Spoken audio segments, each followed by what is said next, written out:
네, 지금부터는 100% 리얼입니다. 한 포털 사이트 종목 토론방에 실시간으로 올라오는 글을 보면서 전문가 종목 분석까지 들어보도록 하겠습니다. 자, 오늘은 오현진 전문가와 함께합니다. 전문가님 안녕하세요. 네, 안녕하세요.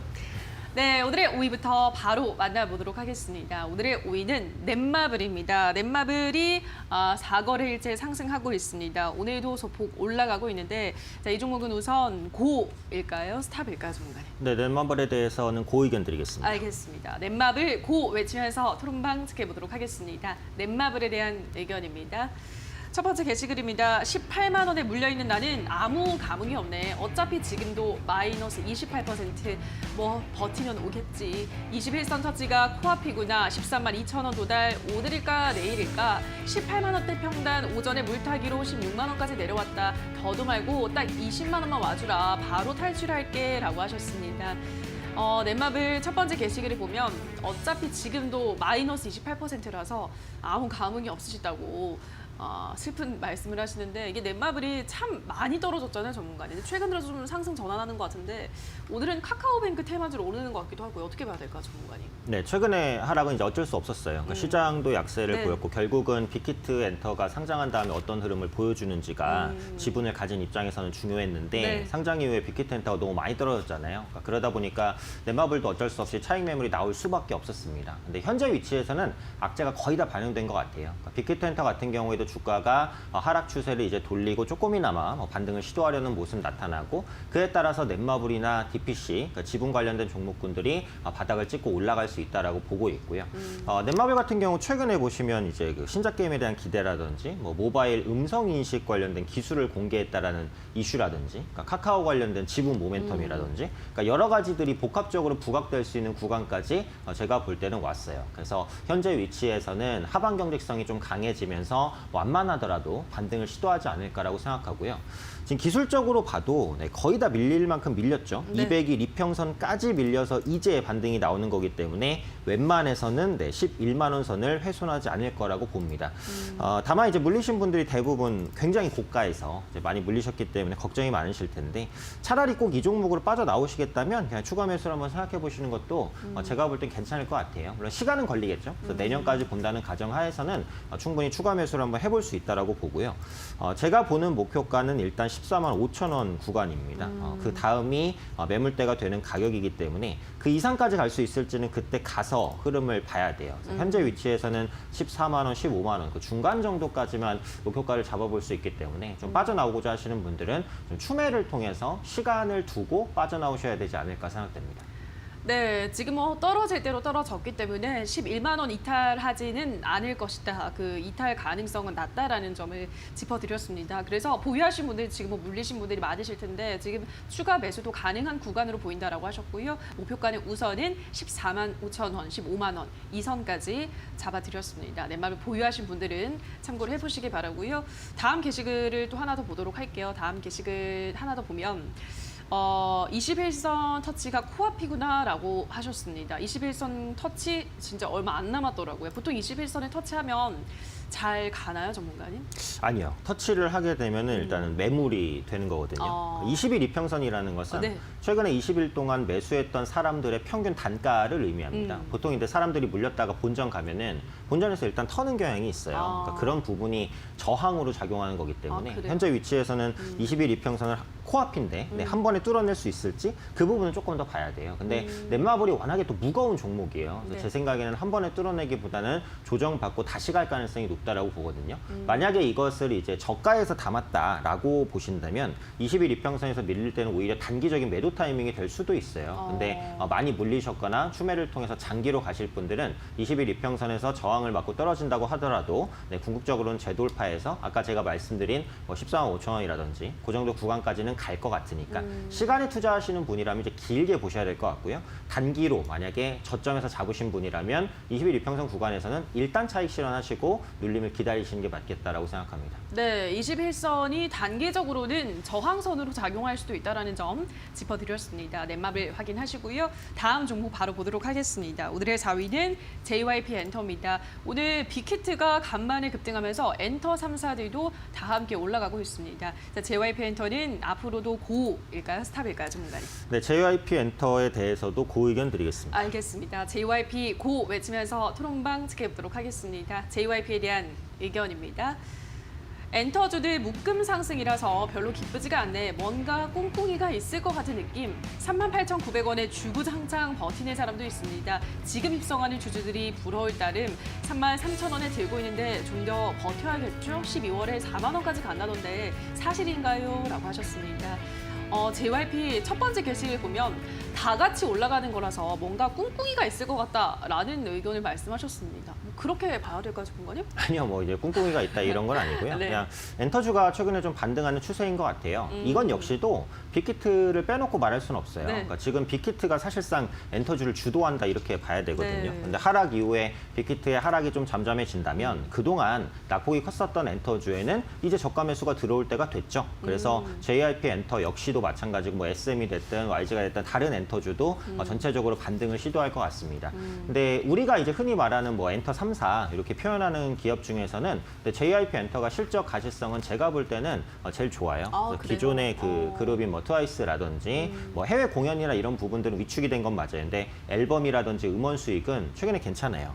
요즘에 보면은 온라인으로 이제 콘서트 네. 이런 부분들이 흥행을 좀 많이 하고 있는 것으로 보여져서 활로는 찾아 나가고 있다고 생각을 합니다. 그래서 그런 관점에서는 다른 엔터주도 저는 긍정적으로 보고요. JYP 엔터 역시도 이제 추세를 좀 전환시키고 있지 않나 이렇게 판단을 합니다. 그래서 현재 위치에서는 네, 추가 상승을 좀 열어두고 보셔도 좋지 않을까 생각됩니다. 알겠습니다. 그러면 다음 게시글을 바로 보도록 할게요. 4만 원까지 간다던데 12월에 그러니까 다음 달까지 이렇게 또 전망하시는 분이 있으신데 4만 원? 어떻게 보세요, 전문가님? 네, 그 간다던데라는 말을 누가 하는 건지 잘 모르겠어요. 네. 인터넷에서 뭐 어딘가? 네, 주식을 100% 예측하는 것은 사실 불가능하다 이렇게 이제 봐야 네. 되기 때문에 전망에 의해서 그리고 흐름에 의해서 대응하시는 것이 좋습니다. 근데 기본적으로 저도 4만 원 정도까지는 노려볼 수 있다라고 봐요. 그래서 실적이 회복될 것으로 보이는 부분 그리고 미국 대선 불확실성이 해소되게 되면 아무래도 상대적으로 눌렸던 성장주가 다시 튀어오를 가능성이 높아요. 그러니까 그런 관점에서 봤을 때는 JYP 엔터 역시도 성장 섹터이기 때문에 충분히 연말까지 본다면 4만 원을 노릴 수 있지 않을까. 네, 그 의견에 좀 더 힘을 실어 보겠습니다. 알겠습니다. 4만 원 가능하다라는 점 짚어드렸습니다. 다음 종목 보도록 할게요. 오늘의 3위는 SK이노베이션입니다. 오늘 친환경 관련주들 잘 가면서 이 종목도 4% 정도 오르고 있습니다. 자, 이 종목은 앞으로도 고일까요? 스탑일까요, 전문가님? 네, SK이노베이션도 그 의견 드리겠습니다. 알겠습니다. SK이노베이션도 고 외치면서 토론방 지켜보도록 하겠습니다. SK이노베이션에 대한 의견입니다. 이제 막 기지개 펴기 시작한 종목이다. 연말까지 들고 가도 19만 원은 가겠구먼. 뭐들 이리 급해. 어차피 30만 원 보고 2년 정도는 들고 있을 생각이라 오늘 오르든 말든 크게 신경 안 쓰지만 왜 오르냐? 삼성 SDIB에 너무 못 뛰었다. 얼른 20만 원대 뛰어넘어보자 하셨습니다. 다들 긍정적으로 보고 있으시네요. 뭐 19만 원까지 간다, 뭐 40만 원까지 2년 보면 간다. 이런 분들 많습니다. SK이노베이션 어떻게 전망하세요, 전문가님? 네, 역시 지금은 네, 장기로 보시면 좋다라고 생각을 합니다. SK이노베이션도 그동안 악재가 너무 많았어요. 그러니까 두 가지죠. 그러니까 기본적으로는 정유주란 말이에요. 네. 유가가 중요합니다. 근데 국제 유가가 계속해서 떨어지니까 그러니까 재고 부분에서 차익이 아니라 차손을 볼 수밖에는 없었어요. 그래서 그런 부분에 대한 악재. 두 번째로 정제 마진이 마이너스까지 떨어졌다가 이제 막 플러스로 돌아서려는 네. 이런 모습들이 나타나는데 사실은 원유를 받아서 정제를 해서 나프타, 뭐 석유 이런 것들로 나눠주는 비용이 없다는 거예요. 네. 그러니까 이거는 말이 안 되거든요. 그러니까 이런 상황이 어디까지나 장기화될 수는 없어요. 코로나라는 특수성이 있었고 그래서 정유주는 앞으로도 뭐 크게 좋아지기는 어려워요. 왜냐하면 국제 유가가 팍팍 튀진 않겠죠. 하지만 지금보다 더 악재가 나오기도 힘듭니다. 그러니까 그런 관점에서 보자면 충분히 저가 매수가 들어올 수 있고 2차 전지 소재 업체이기도 해요. 근데 그런 부분들이 정유 모멘텀 때문에 완전히 묻혔어요. 근데 앞으로는 이 분리막 부분에 대해서 경쟁력도 살아날 수 있으니까 지금 위치에서 충분히 반등 가능할 것이다라고 보고 있고요. 목표가를 잡자면 일단 16만 원 선, 내년 초에서 조금 더 길어지면 내년 중순까지 끌고 간다는 전략으로 봤을 때는 충분히 도달 가능한 가격이라고 봅니다. 지금 만약에 조금 크게 몰리신 분이시라면 아까 제가 넷마블에서 말씀드린 대로 추가 매수를 좀 염두를 해서 장기로 끌고 가셔도 괜찮지 않을까 말씀드리겠습니다. 네, 지금 추가 매수 가능하다, 장기로 끌고 가도 괜찮다라는 긍정적인 전망 드렸습니다. 다음 종목 바로 보도록 할게요. 오늘의 2위는 카카오입니다. 카카오가 오늘 역대 최대 분기 실적을 달성했지만 장 초반 상승 출발하는가 했더니 다시 보합권으로 돌아선 모습입니다. 자, 카카오는 앞으로 고입니까, 스탑입니까, 전문가님? 네, 카카오에 대해서는 스탑 의견 드리겠습니다. 알겠습니다. 카카오는 스탑 들면서 토론방 지켜보도록 하겠습니다. 카카오에 대한 의견입니다. 슬슬 다시 올라갑니다. 빨리 매수하세요. 하다가 금방 40만 원대 옵니다. 어제 장 흐름 기억하나? 오늘도 같을 거야. 아침에 빠지는 척하다가 오후에 말아올리기 전법. 평단 37만 2천 원 22주 들고 있습니다. 주린이라 그런데 그냥 버티는 것만이 답일까요? 라고 하셨습니다. 평단 37만 2천 원을 22주 들고 있으신 분은 일단 지금 좀 손실을 보고 있으신 구간인데 카카오 스탑은 좀 저는 고로 들 줄 알았거든요. 어떤 이유일까, 전문가님? 네, 카카오는 대형주잖아요. 그쵸. 그러니까 대형주는 그 대형주를 둘러싸는 섹터라든지 업황에 대한 환경을 무시할 수는 없거든요. 근데 최근에 움직이는 종목군들을 보면 기존에 코로나에 대한 수혜를 받았던 언택트 관련된 종목군들이 물론 재반등을 시도하긴 합니다만 낙폭과대 경기 민감주나 이런 종목보다는 상승폭이 좀 떨어져요. 그러니까 그런 부분에서 봤을 때 앞으로 시장이 본격적인 회복을 보인다면 언택트주보다는 뭐 IT라든지 뭐 철강이라든지 아까 말씀드린 정유주라든지 이렇게 낙폭과대 경기 민감주가 상대적으로 강할 수 있지 않을까라는 생각이에요. 그리고 카카오 같은 경우도 그동안 좀 많이 올랐다가 최근에 조정받았지만 저점 대비해서는 여전히 낮은 위치는 아니거든요. 어찌됐든 간에 성장 기대감이 좀 선반영되었다라는 측면으로 봐야 되지 않을까. 그래서 그런 측면에서는 조금 리스크가 있다라는 거고요. 다만 뭐 그렇다고 당장 매도하자 이런 건 아닙니다. 네. 그래서 기관 외국인 수급이 일단 들어오고 있으니까 보유하고 계신 분이라고 하신다면 한 37만 5천 원에서 38만 원. 네, 그 정도 레인지까지만 보시는 게 맞을 것 같아요. 굉장히 강한 매물대이기 때문에 제가 볼 때 한 번에 뚫어내기는 조금 어려울 것 같으니까 보유하고 계신 분들은 조만간은 좀 매도를 생각해 보셔야 되지 않을까 말씀드리겠습니다. 알겠습니다. 카카오 이미 좀 기대감이 선 반영된 점 유의하셔야 된다라는 설명 드렸습니다. 자, 오늘 대망의 1위 보도록 하겠습니다. 1위는 한화솔루션입니다. 이 종목 오늘장 급등하고 있습니다. 앞으로는 고입니까, 스탑입니까, 전문가님? 네, 하나솔루션도 일단 스탑 의견 드리겠습니다. 알겠습니다. 한화솔루션도 스탑 외치면서 토론방 지켜보도록 하겠습니다. 한화솔루션에 대한 의견입니다. 내가 이 종목에서 상한가 보려고 3달을 참았다. 이런 날 안 가면 언제 가니? 좀 가보자. 이렇게 천천히 다짐해서 오르면 팔 이유가 전혀 없음. 진짜 역대급 안정감인 듯 편안하다. 55,500원 오늘 예상 종가다. 어차피 갈 자리 오늘 가자라고 하셨습니다.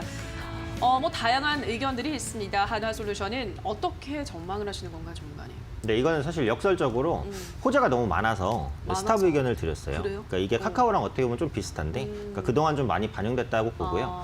사실 국내 이제 친환경 관련주들이 그 문재인 정부의 이제 친환경 정책에 대한 드라이브 강화 그 부분이 가장 강했어요. 네. 그리고 코로나에 따라서 이제 친환경에 대한 관심이 컸던 것도 있고 근데 뭐니 해도 가장 큰 모멘텀은 바이든 후보가 이제 대통령이 될 그쵸. 것이다. 친환경을 밀어붙이니까. 네. 그래서 그런 부분이었는데 지금 바이든 후보가 대통령 당선 가능성이 어쨌든 높잖아요. 그쵸. 그래서 이게 확정이 나게 되면 최대 모멘텀이 나온 거거든요. 그러니까 기업이 최대 실적을 기록하고 꺾이는 경우가 종종 있잖아요. 맞아요. 막 그런 흐름이 나올 수도 있지 않을까 그런 우려감이 있어요. 그래서 그런 관점에서 스탑 의견을 드렸고 최근에 전고점까지 거의 올라왔죠. 그래서 5만 원 매물이 만만치 않고요. 기관 외국인이 일단 매도세가 좀 나옵니다. 이런 부분을 봤을 때 차익 실현이 언제든지 나올 수 있지 않을까. 그래서 오늘은 양봉이니까 뭐 좀 더 보유하신다고 하더라도 아까 카카오처럼요. 조만간은 좀 매도를 염두해야 되지 않을까 생각하고 있습니다. 알겠습니다. 한화솔루션 자세하게 분석 도와드렸습니다. 자, 여기까지 오늘의 새빨간 종목들 전문가 의견 다시 한번 화면으로 체크하고 오시죠.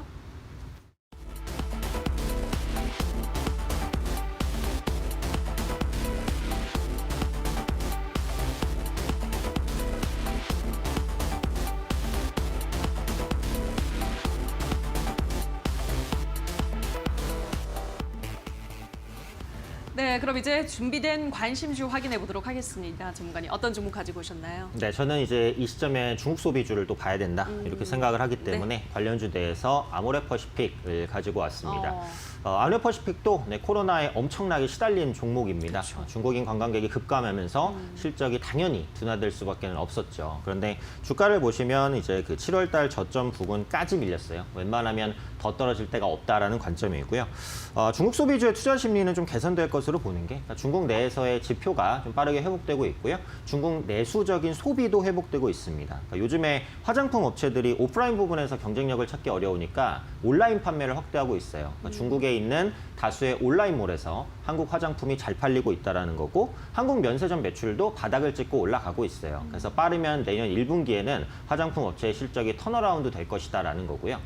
두 번째는 연말 소비 시즌에 대한 기대입니다. 그러니까 미국의 블랙 프라이데이, 중국의 광군제, 한국의 코리아셀 페스타 여러 가지 이제 소비 행사들이 연말에 몰려 있어요. 그럼 상대적으로 소비 관련된 종목군들이 전체적으로 올라갈 수 있고 소비주의 또 대표격이라고 볼 게 또 아모레퍼시픽이니까 이런 부분에 대한 모멘텀도 같이 한번 잡아나 가보자라는 관점입니다. 차트를 보시면요. 지금 저점 구간에서 아직 벗어나진 못했어요. 최근에 한 7개월 정도 거의 같은 구간에서 엄청나게 지루한 횡보를 보여주고 있는데 이제는 이 고점을 뚫고 올라갈 때가 되었다 이렇게 생각합니다. 기관이 저가 매수를 좀 보여주고 있으니까 그래서 기관이 앞으로도 계속 매수하는지 이 부분 보시면 되겠고요. 목표가는 제가 18만 5천 원까지 잡았습니다. 내년 정도 중순, 초중순 정도 보유한다는 가정에서 편안하게 끌고 갈 수 있는 종목이라고 보고요. 손절가도 15만 원 굉장히 여유 있게 드렸어요. 그래서 웬만하면 매도하지 않고 장기로 봤을 때 무난하게 1-20% 수익은 줄 종목이니까 참고해 보시면 좋을 것 같습니다. 네, 오늘의 관심주 아모레퍼시픽 확인하셨습니다. 여기까지 오늘의 새빨간 스캔들은 오현진 전문가와 함께했습니다. 전문가님 고맙습니다. 감사합니다.